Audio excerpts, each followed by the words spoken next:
लोकसभा चुनाव के दूसरे चरण में 13 राज्यों और एक केंद्र शासित प्रदेश की 88 सीटों पर हो रहा मतदान खत्म हो गया। आंकड़ों के मुताबिक पूर्वोत्तर के राज्यों में जमकर वोटिंग हुई है, वहीं बिहार, उत्तर प्रदेश और मध्य प्रदेश के वोटरों में सुस्ती दिखाई दी। आंकड़ों के मुताबिक मणिपुर में 76%, त्रिपुरा में 76.23% मतदान हुआ। वहीं उत्तर प्रदेश में 52.64% ही वोटिंग हुई। बिहार में भी 52% के आसपास ही वोट पड़े। लोकसभा चुनाव के दूसरे चरण में 12 राज्यों और एक केंद्र शासित प्रदेश की 88 सीटों पर मतदान हुआ। दूसरे चरण की वोटिंग के मद्देनजर 5 बजे तक अलग अलग राज्यों का मतदान प्रतिशत इस प्रकार रहा।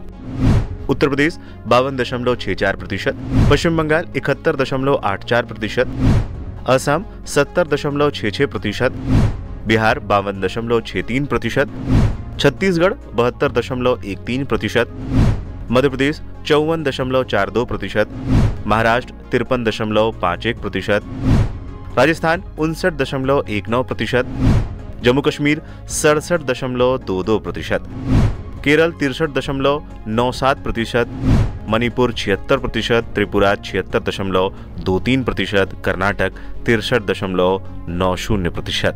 दूसरे चरण में उत्तर प्रदेश में अमरोहा, मेरठ, बागपत, गाजियाबाद, गौतम बुद्ध नगर, बुलंदशहर, अलीगढ़ और मथुरा सीट पर मतदान कराया गया। यूपी की 8 लोकसभा सीटों पर शुक्रवार को शांतिपूर्वक मतदान संपन्न हुआ। भीषण गर्मी के बावजूद लोग वोट डालने पहुंचे। दोपहर बाद मतदान ने तेजी पकड़ी। हालांकि इसके बावजूद मतदान फीसदी पहले चरण के बराबर नहीं पहुंच सका। पहले चरण के दौरान शाम 5 बजे तक जहां 57.54% वोट पड़े थे, वहीं दूसरे चरण में मात्र 52.64% मतदान हुआ। सबसे कम वोटिंग मथुरा में हुई, जहां केवल 46.96% लोगों ने ही वोटिंग की।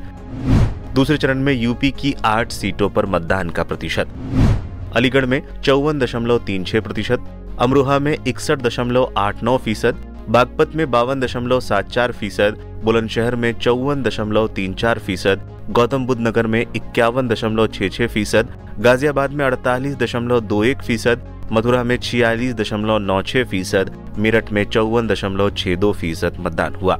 यूपी में लोकसभा चुनाव के दूसरे चरण के मतदान में जबरदस्त गिरावट आई।